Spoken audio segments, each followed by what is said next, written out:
आज देखो लक्ष्मण जी सब जानते हैं, शेषावतार हैं। लक्ष्मण जी समझ गए कि नारद जी का श्राप इन्हें मिला था नारायण को, आज वही राम बनकर आए हैं और उनके श्राप के कारण इन्हें ये कष्ट प्राप्त हो रहा है। ये चौपाइयां हमें यह कहती हैं कि को ना काहू को सुख दुख कर दाता, काहू ना को सुख दुख कर दाता, निज कृत कर्म भोग सब भ्राता। कोई किसी को सुख नहीं देता, कोई किसी को दुख नहीं देता। हर व्यक्ति अपने ही कर्मों से सुख पाता है, हर व्यक्ति अपने ही कर्मों से दुख पाता है। हम अपने सुख के जिम्मेदार हम स्वयं ही हैं और हम अपने दुखों के जिम्मेदार हम स्वयं ही हैं। हम किसे दोषी ठहराएं कि आपके कारण हमें दुख मिला, आपके कारण हमें दुख मिला। हमारी नासमझी, हमारी लापरवाही हमें दुखी करती है और हमारी समझदारी, हमारा विवेक हमें सुखी करता है। इसलिए आपके जीवन में जब कोई कष्ट आवे तो आप किसी को कसूरवार मत ठहराइएगा, आपके कारण हुआ ना, मैं ही गुनहगार हूं, हम ही इसके गुनहगार हैं, कोई गुनहगार नहीं है। कोई फायदा नहीं ये कहने से कि तेरे कारण ऐसा हो गया, तेरे कारण। बस आप सावधान रहो, बस अच्छे कर्म करते रहो, बस सब अच्छा होगा। अच्छी सोच के साथ, अच्छे निर्णयों के साथ, अच्छे निर्णय लेते हुए जीवन में आगे चलो, जो होगा सब ठीक ही होगा। लक्ष्मण जी कह रहे हैं जोग वियोग, संयोग और वियोग ये भी परमात्मा के अधीन है, हमारे अधीन कुछ भी नहीं है। परिवार एक फंदा है, परिवार के फंदे में, परिवार में रहना बुरा नहीं है, पर परिवार के फंदे में उलझ जाना बुरा है ना। जाल बनाने वाला जाल बनाए ठीक है, पर अपने ही बनाए जाल में खुद फंस जाए ये तो ठीक नहीं है। परिवार हमारा बनाया जाल ही तो है। परिवार क्या है? जाल। अच्छा, मछुआरा भी जाल बनाता है, पर मछुआरा जाल बना के किसे पकड़ता है? मछली को।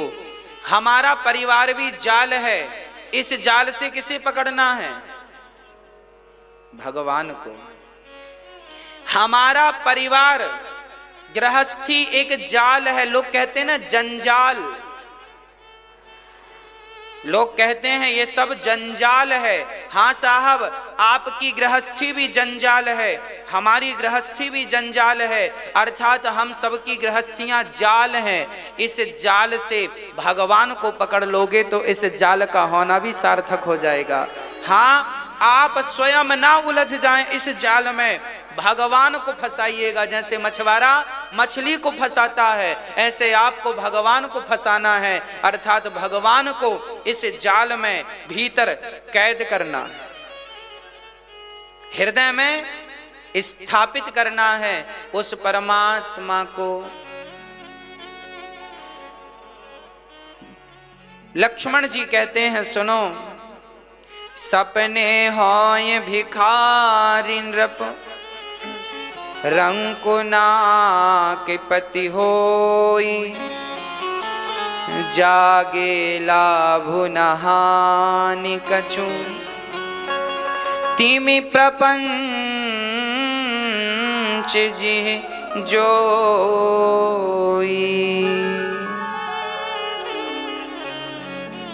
सपने में हम देखते हैं कि हम राजा हो गए, आंख खुलती है तो अपने ही बिस्तर पर। याद रखना, हम बड़े आदमी हो गए, हम गरीब हो गए, हमारा ये आ गया, हमारा ये चला गया, हमें ये मिल गया, हमें ये नहीं मिला। ये सब क्या है? ये एक सपना है। हम लोग सपना देख रहे हैं। हमारे पास 10 रुपए हैं, हम सपना देख रहे हैं। हमारे पास रुपए बिल्कुल नहीं है, ये भी एक सपना है। आंख खुलती है तो रात का सपना टूट जाता है, आंख बंद होंगी तो ये दिन का सपना टूट जाएगा। ना रात को देखा हुआ तुम्हारा है, ना दिन को देखा हुआ तुम्हारा है, तुम और हम ही यहाँ के नहीं हैं। हम सब मेहमान हैं इस धरती में कुछ दिनों के, जबरदस्ती अपना मान बैठे हैं। लक्ष्मण जी कहते हैं मोह ना करो। लक्ष्मण जी ने बढ़िया बात कही, जानिय तबाही जीव जब जागा, जब सब विषय विलास विरागा।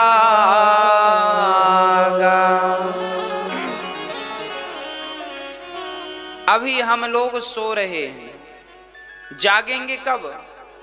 जब हमारा मन संसार से हटकर, विषयों से हटकर पूर्ण रूप से भगवान के चिंतन में लग जाए, तब हमें अपने आप को जागा हुआ समझना।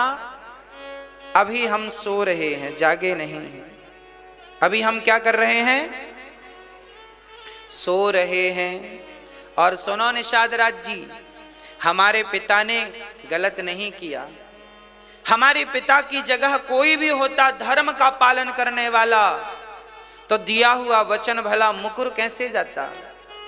हमारे यहाँ तो हम लोगों को पढ़ाया गया है। लक्ष्मण जी कह रहे हैं पहले की पढ़ाइयाँ कैसी होती थी, सुनो। लक्ष्मण जी कह रहे हैं हमारे माँ बाप ने और हमारे गुरु ने हमें एक बात सिखाई है, पढ़ाई है। क्या पढ़ाया है? लक्ष्मण जी अपनी शिक्षा, अपनी डिग्री दिखा रहे हैं। ये देखो हमारी डिग्री है। क्या डिग्री है? धर्म न दोसर सत्य समाना, आगम निगम पुराण बखाना। धर्म न दूसर सत्य समाना, आगम निगम पुराण बखाना। लक्ष्मण जी कहते हैं हमारे यहाँ प्राण चले जाएं पर हम अपने वचन को नहीं जाने। हमारा धर्म क्या है? धर्म न दूसर सत्य समाना, आगम निगम पुराण बखाना। सत्य ही हमारा धर्म है और हमारे पिता ने नहीं छोड़ा अपना धर्म। रात भर चर्चा करते रहे लक्ष्मण जी। आपसे मेरी प्रार्थना है, विनती है, हाथ जोड़कर आप भी अपने सत्य को, अपने धर्म को मत जाने देना। बच्चों को कितना भी आप पढ़ाना, पर मेरी एक बात जरूर पढ़ा देना बच्चों को कि बेटा जीवन में सत्य का ही कमाना और सत्य के मार्ग पर ही चलना। बस ये एक सत्य की पढ़ाई और अपने बच्चों को पढ़ा देना। ये स्कूल में नहीं पढ़ाते आजकल, ये माँ बाप को अलग से पढ़ानी पड़ती है। जीवन में सत्य ही काम आने वाला है। झूठ तो एक्सपायरी डेट वाला होता है, सत्य की कोई एक्सपायरी डेट नहीं होती। सत्य तो कल भी सत्य था, आज भी सत्य है और कल भी वो सत्य रहेगा। जबकि झूठ बोलने वाला अपनी दलीलें, अपने बयान कल कुछ देता है, आज कुछ बोलता है, कल कुछ बोलेगा। वो समय समय पर बदलता है। सत्य तो बदलता है, झूठ तो बदलता है, पर सत्य कभी नहीं बदलता। इसलिए अपने बच्चों को कुछ सिखाओ ना सिखाओ, पर सत्य बोलना सिखा दो। इतना ताकतवर बना दो अपने बच्चों को कि 1,00,000 लोगों के बीच में वो सत्य बोलने की ताकत रखें। ऐसा बना दो अपने बच्चों को। ऐसा बनाना है आपको, तब हमारा भारत वह भारत बनेगा जिस भारत का सपना हम सब लोग, हमारे बाप दादे देखते थे। जो भारत था ऐसे ही था। देखो अब सुबह हुई, रात भर चर्चा राम की लक्ष्मण जी करते रहे। सुबह हुई, भगवान ने स्नान ध्यान किया, संध्या वंदन की, सूर्य भगवान को अर्घ्य दिया।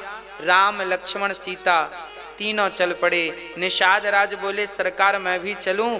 राम जी बोले कहाँ, आपके संग 14 साल रहूंगा, आपकी सेवा चाकरी करूंगा।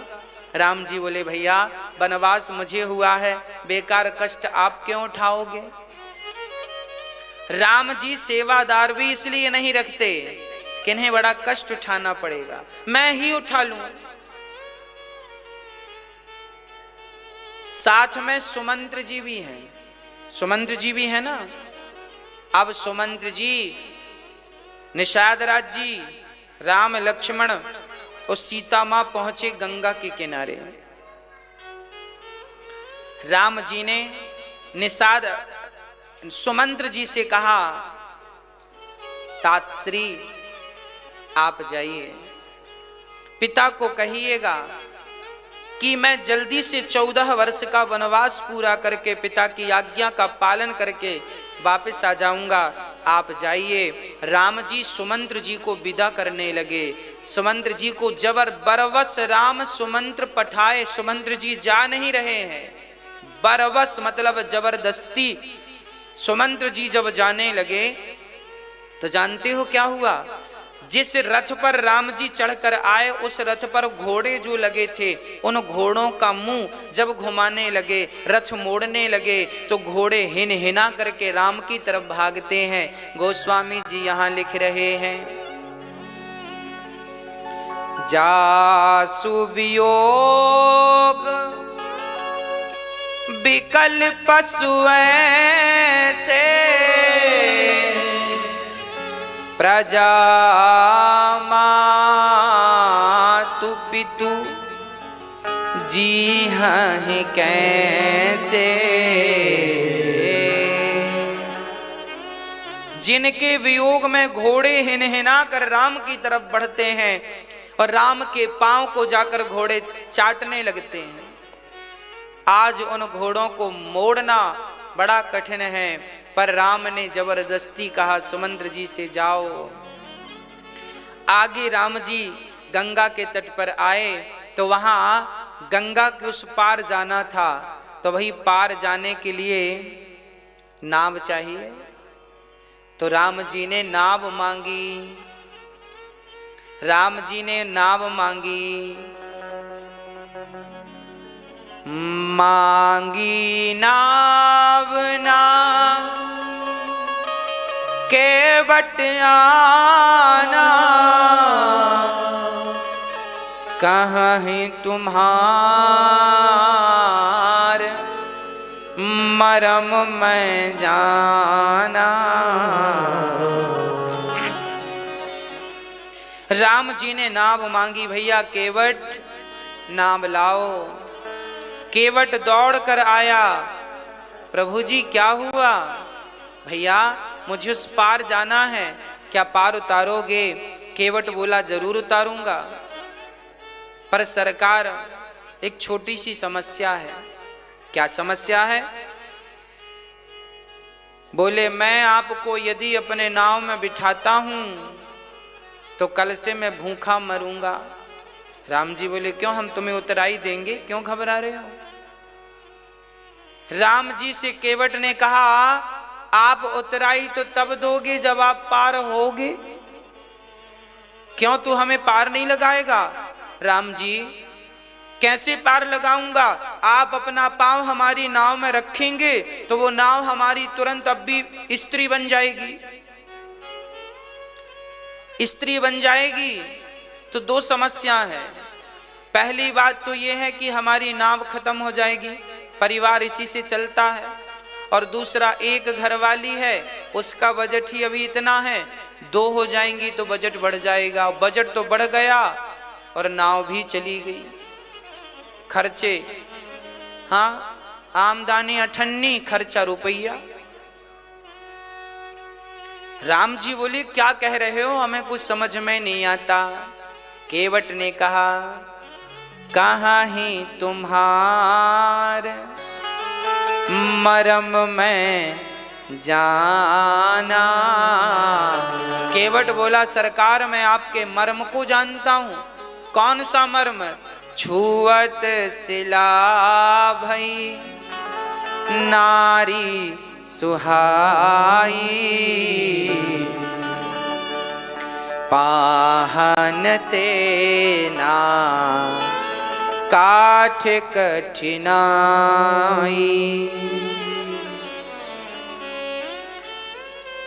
आज केवट कह रहे हैं कि भैया प्रभु जी, यदि मैंने आपको पार लगाया तो नाव पानी में जो है, अरे आपने पत्थर की शिला पर अपने चरणों की धूल गिराई थी तो वो पत्थर नारी बन गई थी अहिल्या। हमारी नाव तो लकड़ी की है, पत्थर तो कठोर होता है, लकड़ी तो इतनी कठोर नहीं है, और मेरी नाव भी नारी बन जाएगी नाथ। इस डर से मैं आपको पार नहीं उतार सकता। राम जी बोले फिर हम क्या करें, पार तो जाना है। केवट ने कहा आगे से गंगा मैया कमर से हैं तो आप निकल जाओ पैदल। राम जी समझ गए कि पैदल हम तो चले जाएंगे कमर तक, सीता कैसे जाएंगे, है ना, सीता कैसे जाएंगी। और अभी अभी स्नान किया था, कपड़े दो ही जोड़ी थे, एक जोड़ी पहन रखा था, एक जोड़ी बगल में दबे थे। तो जो दबे थे वो तो गीले थे, और जो पहन रखे हैं ये भी यदि हम वहां से गए तो ये भी गीले हो जाएंगे, तो गीले पहन के जाएंगे तो ठीक नहीं। सीता है, बीमार ना पड़ जाए गीले कपड़ों से, सर्दी ना बैठ जाए, गंगा का जल ठंडा है। केवट आप हमें अपनी नाव से पार कर दो। केवट बोला सरकार अब सुनो, जिस नाम को लेने से, जिस राम के नाम को लेने से लोग भव सागर पार हो जाते हों, आज वो राम पार होने के लिए नाम मांग रहे हैं। कितना आश्चर्य है। आश्चर्य क्यों है? आश्चर्य इसलिए कि नाम लेत भव सिंधु सुखाही, जिनका नाम लेते ही भव सागर सूख जाए, और भव सागर गाय के खुर के समान होकर लोग आसानी से पार कर लें। जिस नाम के पत्थर पानी में तर गए, जिसके नाम पर करोड़ों लोग भव सागर तर गए, आज वो राम कह रहे हैं कि हमें पार लगा दो, वो भी गंगा से। ये क्यों कर रहे हैं भगवान? ये हमें और आपको सुख देने के लिए। यदि राम यूं ही पार कर जाते गंगा को एक पांव में, तो फिर केवट जैसा प्रेमी हमें कहां से मिलता। आज राम जी कह रहे हैं हमें पार लगा दो। केवट ने कहा सरकार एक शर्त पे पार लगाऊंगा, एक उपाय है। क्या? बोले आप अपने चरणों को धुला लीजिए। केवट कहता है ना, नाथ इस अनाथ पर दया कीजिए, नाथ इस अनाथ पर दया कीजिए, नाथ अपने चरणों को धुला लीजिए, नाथ अपने चरणों को धुला लीजिए। नाथ इस अनाथ पे, नाथ इस अनाथ पे दया कीजिए, राम अपने चरणों को धुला लीजिए, राम अपने चरणों को धुला लीजिए। राम इस अनाथ पर, नाथ इस अनाथ पर दया कीजिए, राम अपने चरणों को धुला लीजिए, नाथ अपने चरणों को धुला लीजिए। मांगी नाव न केवट आना, मांगी नाव न केवट आना, कहाँ है तुम्हारे मरम में जाना, कहाँ है तुम्हारे मरम में जाना। चरण कमल रज कहु सब कहीं, चरण कमल रज मानस करन मोर कछुआही। मानस धोई मोर कछुआही। नाथ इस अनाथ पर दया कीजिए, नाथ इस अनाथ पर दया कीजिए। राम अपने चरणों को धुला लीजिए, नाथ अपने चरणों को धुला लीजिए।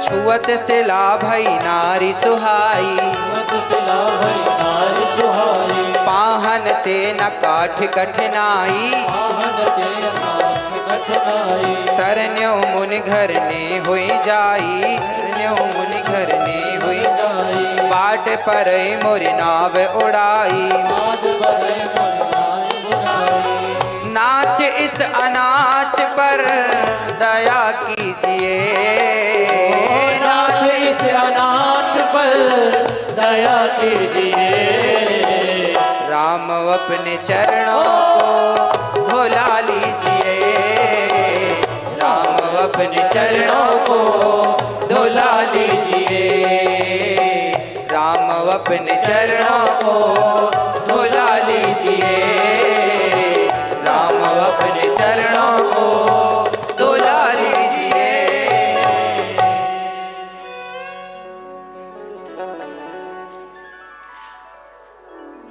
भगवान राम बोले भैया बिना पांव धोए पार जल्दी उतार दो, हमें फुर्सत नहीं है, समय नहीं है। केवट बोले सरकार मैं आपके पिता की सौगंध खाकर कहता हूं, जब तक मैं आपके चरण नहीं पखार लूंगा तब तक मैं आपको पार। लक्ष्मण जी को बड़ा गुस्सा आया, कसम भी खाई तो मेरे पिता की खाई, अपने बाप की क्यों नहीं खाता।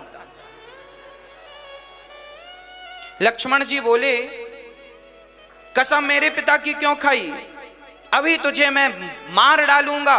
ज्यादा राम जी की आज्ञा एक बार में पालन करते हैं सब लोग और तुम आज्ञा का पालन ही नहीं कर रहे हो।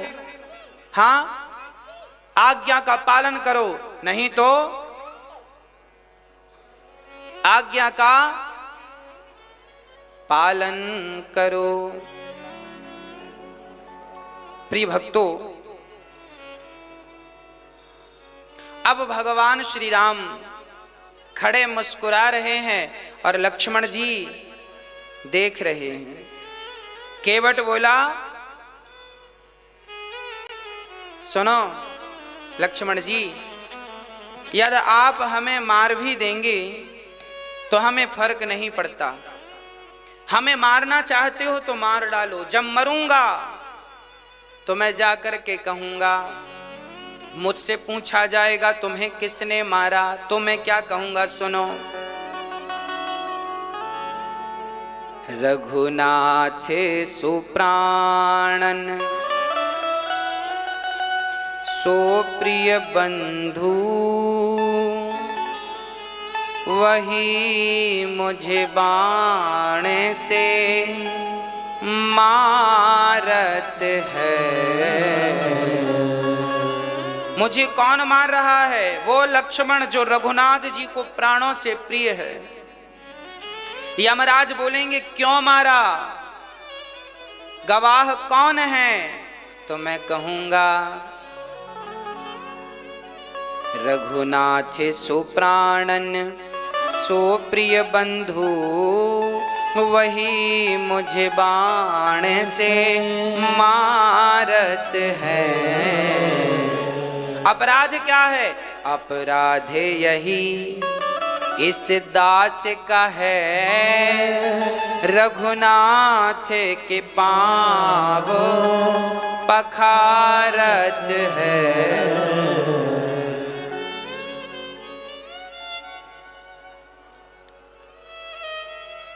कहाँ मरा है तू पूछेंगे तो मैं कहूंगा मरता हूं कहाँ, सुचि गंग के तीर।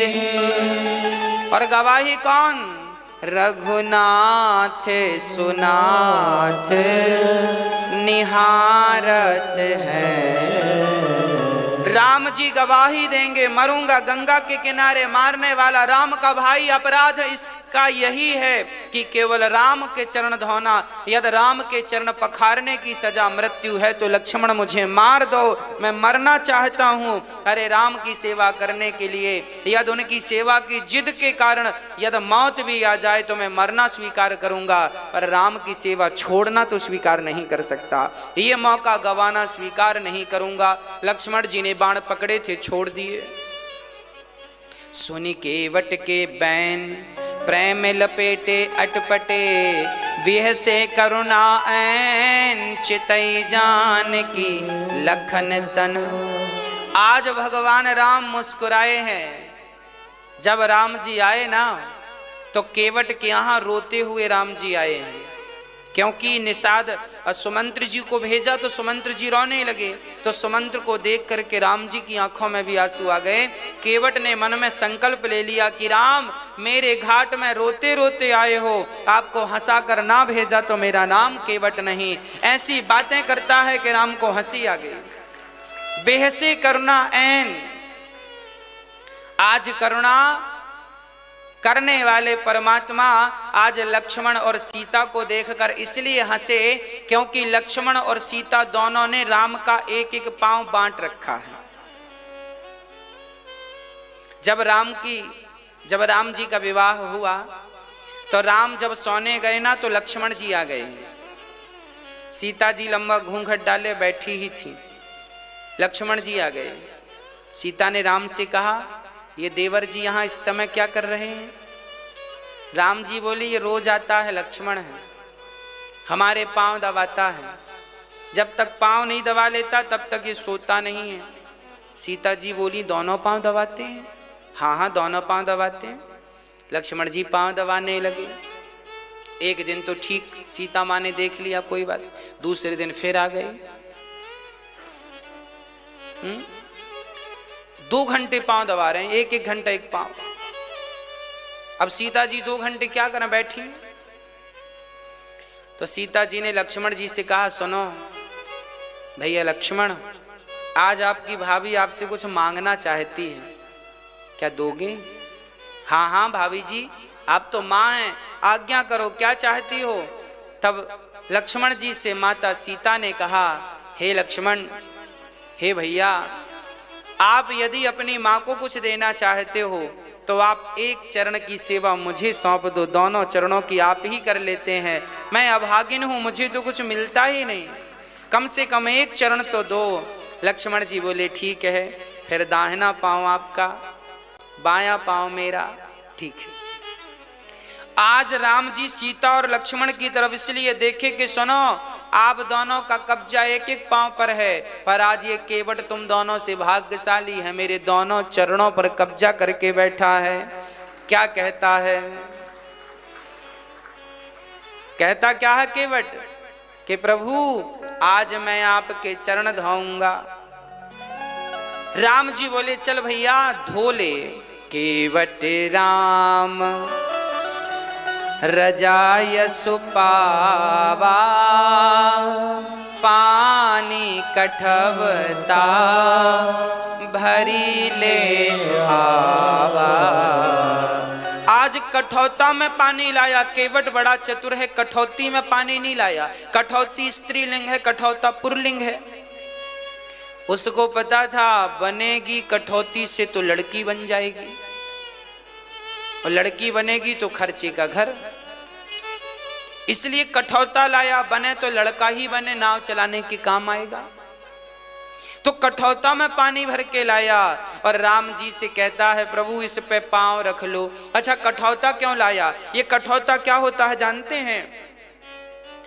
ये वही कठौता है केवट लोग रखा करते हैं, जब नाव में पानी भर जाता है ना तो इसी कठौते से उलीचते हैं। केवट ने कहा कठौता तूने कई बार मेरी नाव को डूबने से बचाया है, तूने कई बार मुझे डूबने से बचाया है, आज राम के चरण तेरे ऊपर पड़ेंगे तो तू भी डूबने से बच जाएगा, इसलिए कठौता में पानी भर के लाया है। आज केवट कठौता को डूबने नहीं देना चाहता। राम के चरण जहां जहां पड़ेंगे वो सब पुण्यात्मा हो जाएंगे। आज राम ने कठौता केवट लाया, राम के चरण रखे और गंगा का पानी लाके डालने लगा, घिस घिस के धुलने लगा, उठा उठा के देखे। पत्नी को सुनती हो, आओ। राम जी बोले पत्नी को क्यों बुला रहे हो? अरे हमसे 10 साल छोटी है, हमारी आंखें तो बूढ़ी आंखें हैं, पत्नी जवान है, उसकी आंखों से देखेंगे कोई धूल वूल तो नहीं लगी। पत्नी को बुलाए, तू भी घिस।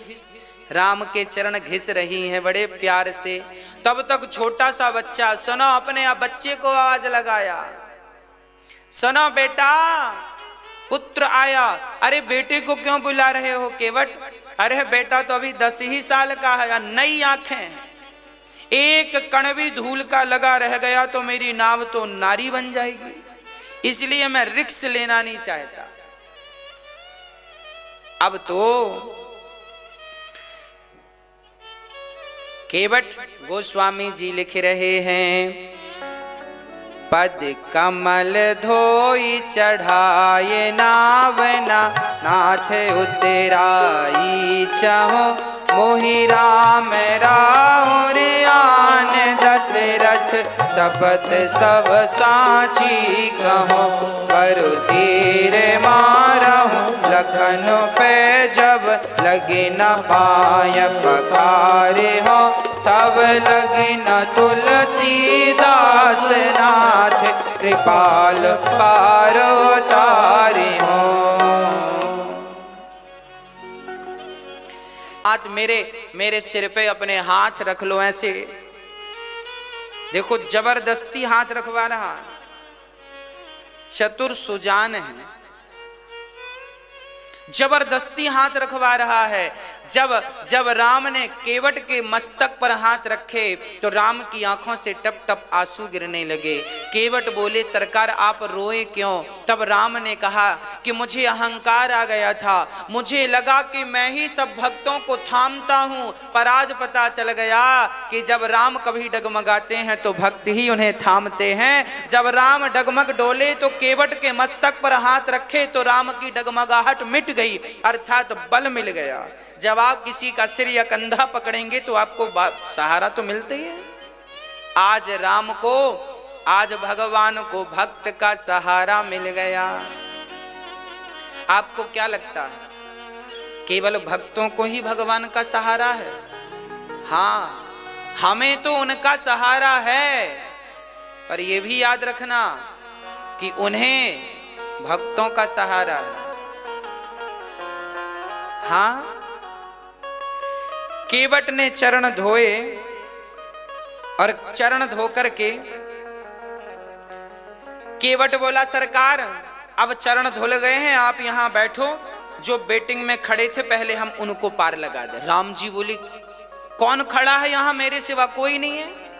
केवट बोले सरकार आपको दिखाई नहीं पड़ रहे हैं, जो मेरे पिता के पिता के पिता के पिता के पिता के पिता के पिता के पिता के पिता के पिता के पिता के पिता के पिता के सब, जो इतने दादा के परदादा के सब जो मर गए हैं, ये सब अभी तक पार नहीं भये, ये अभी घूम रहे हैं आकाश में। अब जब आपके चरण धोए हमने और आपका चरण पद पखारे जलु पानी कर, चरण धोए राम जी की और चरणामृत ले लिया केवट ने। आकाल मृत्यु हरणम सर्वव्याधि विनाशनम विष्णु पादोदिगम पीत्वा पुनर्जन्म न वेद्यते। जो भगवान का चरणोदक लेता है, जिसे हम चरणामृत कहते हैं, जो चरणामृत लेकर पान कर ले, पी ले और अपने पितरों के नाम से छोड़ दे, तो चरणामृत की उन 4 बूंदों से ही पितरों का कल्याण हो जाता है। ये रामचरितमानस में स्पष्ट रूप से लिखा है। पद पखारे जल पान कर आप सहित परिवार, पितर पारो कर प्रभु पुनि, मुदित गयऊं ले पार। अपने को जल अपना खुद पिया, पत्नी को, पुत्र को, परिवार को पिलाया, समस्त गांव वालों को पिलाया। केवट को पता था ये राम के चरणों का धौमन है, जिन जिन के मस्तक पर लगेगा, जिन जिन के हृदय तक पहुंचेगा, उनकी हजारों पीढ़ियां तार देगा, उनकी लाखों पीढ़ियां तार देगा। अपने पितरों का उद्धार करा के अब केवट ने राम जी को केवट ने नाव पर बिठाई, और जब नाव में बिठाया केवट ने, तो नाव चली।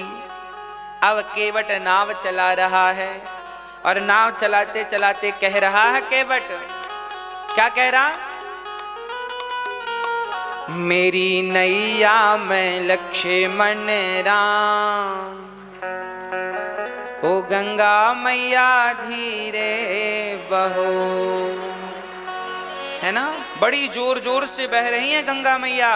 तो केवट प्रार्थना कर रहा है, मेरी नैया में लक्ष्मण राम, ओ गंगा मैया धीरे बहो।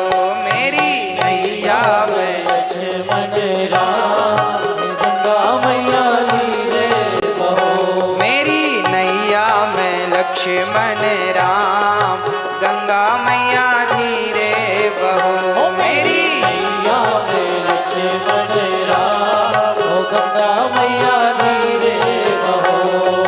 धीरे बहो मैया धीरे बहो, धीरे बहो मैया धीरे बहो। ओ धीरे बहो मैया धीरे बहो। धीरे बहो मैया धीरे बहो। मेरी नैया में, मेरी नैया में, मेरी नैया में लक्ष्मण राम, ओ गंगा मैया धीरे बहो। मेरी नैया में लक्ष्मण राम, गंगा मैया धीरे बहो।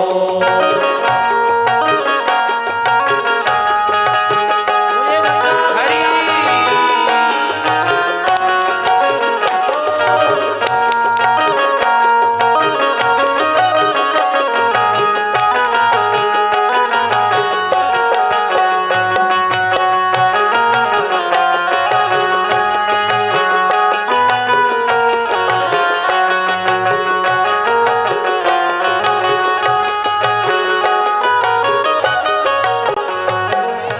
कौन की नैया कौन की गंगा, कौन की नैया कौन की गंगा। कौन की नैया कौन की गंगा, कौन की नैया कौन की गंगा। कौन के लक्ष्मण राम, कौन के लक्ष्मण राम, ओ गंगा मैया धीरे बहो। मेरी नैया में लक्ष्मण राम, ओ गंगा मैया धीरे बहो। हरी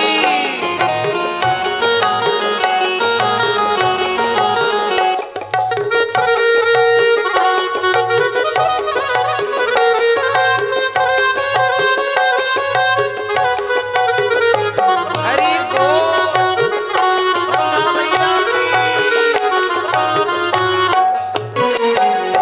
केवट की नैया भागीरथ की गंगा, केवट की नैया भागीरथ की गंगा। अरे केवट की नैया भागीरथ की गंगा, केवट की नैया भागीरथ की गंगा। दशरथ के, दशरथ के, दशरथ के लक्ष्मण राम, गंगा मैया धीरे सच के लक्ष्मण राम। ओ गंगा मैया धीरे बहो, मेरी नैया में लक्ष्मण राम। ओ गंगा मैया धीरे बहो, मेरी नैया में लक्ष्मण राम। ओ गंगा मैया धीरे बहो, मेरी नैया में लक्ष्मण राम। ओ गंगा मैया धीरे बहो, मेरी नैया में लक्ष्मण राम। ओ गंगा मैया धीरे बहो।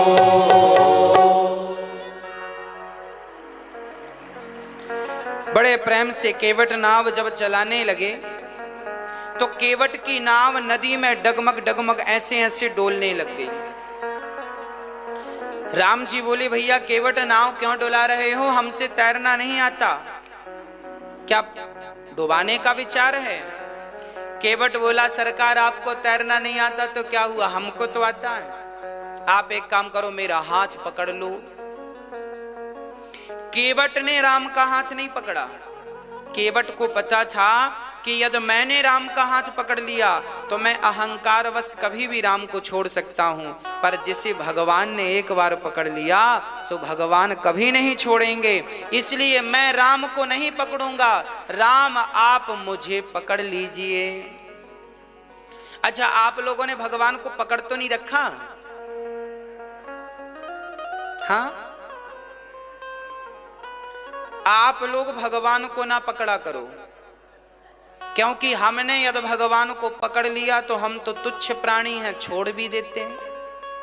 पर भगवान ने यदि हमें पकड़ लिया तो फिर वो हमें, इसलिए हम उन्हें ना पकड़ें, वो हमें पकड़ें। और हम अधिकांश दुनिया वालों को देखते हैं कि ये दुनिया वाले भगवान को पकड़ने ज्यादा भागते हैं, खासकर हमारी माताएं। हमारी माताएं तो बिल्कुल भगवान को पकड़ने दौड़ती हैं। पकड़ में आ जाए भगवान का तो पांव हाथ में लेके आ जाती हैं।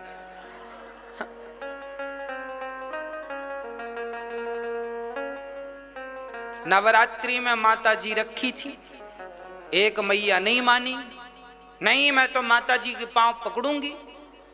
इतना जोर की पकड़ा, माता जी का पांव हाथ में ही आ गया। तो ऐसा पकड़ना भी कोई पकड़ना है? अरे भगवान दर्शन के लिए होते हैं। भगवान को इन आंखों से देखो। और सच कहूं, भगवान को देखने के लिए आंखें किसकी चाहिए आप बताओ?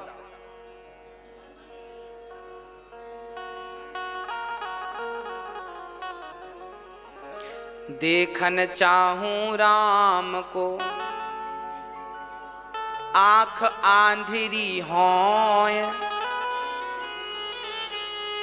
देखना हो राम को तो आंखें आंधिरी, मतलब अंधा कौन? सूरदास जी। यदि राम को देखना हो तो सूरदास जी की आंखें चाहिए। किनकी आंखें चाहिए? सूरदास जी की।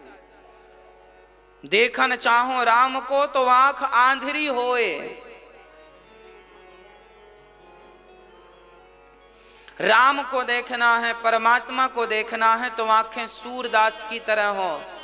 इन आंखों से कुछ भी नजर नहीं आता। इन आंखों से तो हमें माया नजर आती है, माया। इन आंखों से तो संसार के विषय नजर आते हैं। इन आंखों की कोई बहुत अहमियत नहीं है। भगवान को देखना हो तो अपने भीतर के दिव्य नेत्र खोलिए, प्रेम के, भक्ति के नेत्र, ज्ञान और वैराग्य के नेत्र खोल करके उस परमात्मा का आलिंगन कीजिए, दरस परस कीजिए। बिहारी जी को इन आंखों से अपने मन की आसन सिंहासन पर बिठा लीजिए, फिर भीतर की आंखों से उनका श्रृंगार किया करो। इन आंखों से बिठा लो, फिर भीतर की आंखों से आंखें बंद कर लो। इन आंखों का कोई काम नहीं, आंखें मूंद लो। अब अंदर की आंखों को जगाओ, उनको खोलो और फिर परमात्मा का दर्शन करो। ये ठाकुर जी भोग लगा रहे हैं, हम खिला रहे हैं। आप मूर्ति बनाओ अपने भाव की मूर्ति कि भगवान की आंखें ऐसी हैं, रघुनंदन ऐसे हैं, राम जी ऐसे हैं, सिया जी ऐसी हैं। एक एक उनकी आकृति बनाओ और उनके चरणों का ध्यान करो। राधा जी ऐसी हैं, श्याम सुंदर ऐसे हैं, लक्ष्मी जी ऐसी हैं, नारायण ऐसे हैं। आकृति बनाओ और उनको हृदय में बिठाकर भीतर से आनंद लेते रहो। भाव ये बने कि हमारे सामने भगवान है और भाव यह बने कि ठाकुर जी ने हमें पकड़ रखा है, हम क्या पकड़ेंगे उन्हें, वो हमें पकड़ लें तो काम बनेगा। सूरदास जी जब गड्ढे में गिर गए कुएं में तो भगवान से यही तो कहा कि प्रभु, भगवान ने कहा बाबा मेरा हाथ पकड़ लो। सूरदास जी ने कहा बेटा मैं अंधा हूं, मेरे को कहा क्या पता कि तेरा हाथ कहाँ है, पर तुझे तो पता है कि मेरा हाथ कहाँ है। तो हमें तो पता ही नहीं कि भगवान के हाथ पांव कहाँ है, पर उन्हें तो पता है कि हमारा हाथ कहाँ है। तो हम क्या पकड़ेंगे उन्हें, वो हमें पकड़ लें इतना ही पर्याप्त है। केवट कहता है प्रभु आप मेरा हाथ पकड़ लीजिए। भगवान ने हाथ पकड़ लिया केवट का, और आप पकड़े हैं तो फिर कभी छोड़ेंगे नहीं। अब तो नाव किनारे लगी, उतर ठाणी भय सुर शरीरेता, सिय राम गुह लखन समेता। आज राम जी उतर गए, केवट से नाव से उतरे हैं। और अब केवट बोला सरकार, केवट उतर दंडवत। अब केवट दंडवत चरणों में लौट गया। पहले नहीं लेटा, अब लेटा है।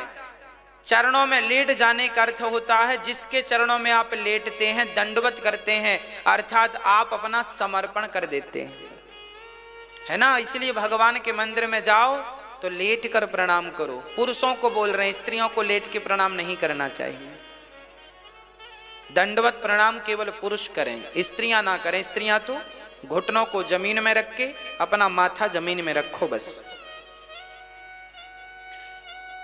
तो केवट ने दंडवत किया और राम जी ने कहा भैया केवट ये अंगूठी ले लो। उतराई। केवट बोला सरकार मुझे शर्मिंदा क्यों कर रहे हैं, नाई से ना नाई ले तो धोबी से ना धोबी ले तो उतराई दे के नाथ जातना बिगारी हो। अरे धोबी धोबी से कपड़ों की धुलाई नहीं लेता, नाई नाई से सेविंग के पैसे नहीं लेता, तो आप भी केवट मैं भी केवट, भला मैं आपसे कैसे पैसे ले लूं। उतराई। राम जी बोली हम कहाँ केवट हैं भाई, हम तो क्षत्रिय हैं। केवट बोले राम जी आपको पता नहीं, आप तो बड़े वाले केवट हो, हम छोटे केवट। राम जी बोले कैसे। केवट बोला सरकार आप भी पार लगाते हैं, हम भी पार लगाते हैं, दोनों का कारोबार एक ही है। फर्क इतना है कि हम छोटी सी गंगा से पार करते हैं, आप भवसागर से पार लगाते हैं। जब आप मेरे घाट आए तो मैंने आपको पार लगा दिया, जब मैं मरकर आपके घाट आऊं तो आप मुझे भवसागर से पार लगा देना, बस यही उतराई चाहता हूं। केवट की बातें सुन के राम जी मुस्कुराने लग गए। राम जी अब वहां से आगे चलते हैं, केवट भी साथ में है, निषाद राज भी साथ में है। अब चले, चलते चलते भगवान प्रयागराज पहुंचे। प्रयागराज में श्री भरद्वाज जी से भगवान प्रयाग स्नान किए हैं और प्रयाग के बाद तब प्रभु भरद्वाज पहीं आए, करत दंडवत मुनि और लाए। राम जी ने जैसी भरद्वाज जी को प्रणाम किया, भरद्वाज जी ने उठाकर रघुनंदन को अपने हृदय से लगा लिया। आगे चले हैं राम जी। भरद्वाज जी बहुत प्रेम से राम को बिठाते हैं, राम जी का स्वागत करते हैं। भरद्वाज जी बड़े प्रेम से राम जी को बिठाते हैं, कंद मूल फल खिलाते हैं और प्रयागराज में आज बड़े भाव से राम की सेवा श्री भरद्वाज जी कर रहे हैं। उसके बाद राम जी भारद्वाज जी से कहते हैं हमें रहने का स्थान बताइए, हम कहाँ जाएं। तब उन्होंने चित्रकूट की तरफ भेज दिया है। अब राम जी केवट और निषाद राज को वापस भेज रहे हैं, आप जाओ, अब आपको भी आपका काम करना है, अब हमें हमारे हाल पर छोड़ दो। चल पड़े हैं। निषाद राज और केवट यहां से वापसी हुए। जब वापस चले और राम लक्ष्मण सीता जब आगे चली चित्रकूट की तरफ, तो वहां चलते चलते के गांव से पगडंडी गुजर रही थी, रास्ता छोटा सा। तो राम जी छोटे छोटे गांव से होते हुए निकले। जंगलों में जो गांव हैं, गांव से निकले तो गांव की महिलाएं पानी भर रही थी कुएं से। जब उन्होंने देखा राम को, आहा हा, देखो तो ये सखी देख कितने सुंदर हैं ये। एक सखी ने कहा राम राम, क्या हो गया इन्हें, कितनी सुंदर सुकुमारी स्त्री है, कितने सुंदर ये राजकुमार हैं, ऐसा लगता है कि ये कोई राजा के बच्चे हैं, पर ये तो जंगल से गुजर रहे हैं, हमें तो लग रहा है कोई जंगली है। तब सीता माता को प्यास लगी। सीता जी पानी पीने के लिए बोली, भैया लक्ष्मण हमें प्यास लगी है। राम जी बोले अच्छा ठीक है, ये गांव है, यहां पर बहुत सारी स्त्रियां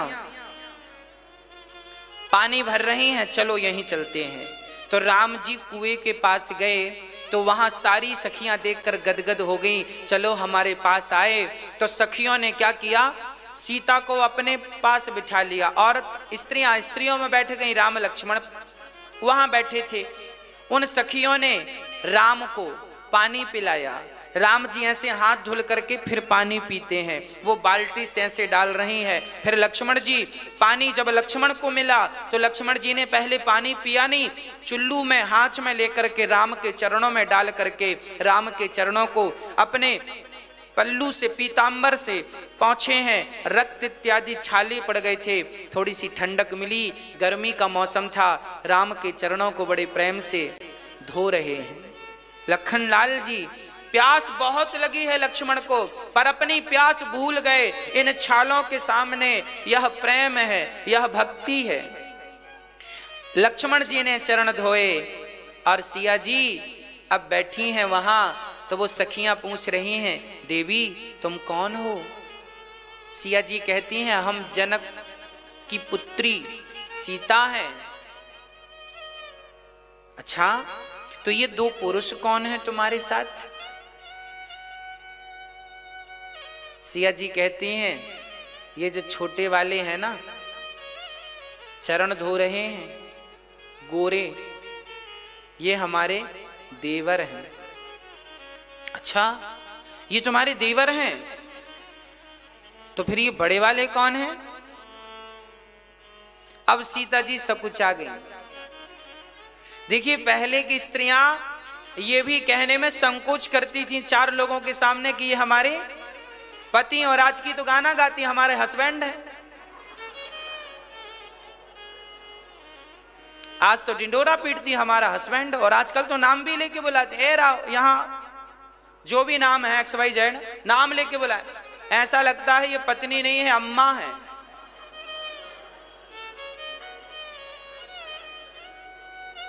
नाम लेकर बुलाती हैं।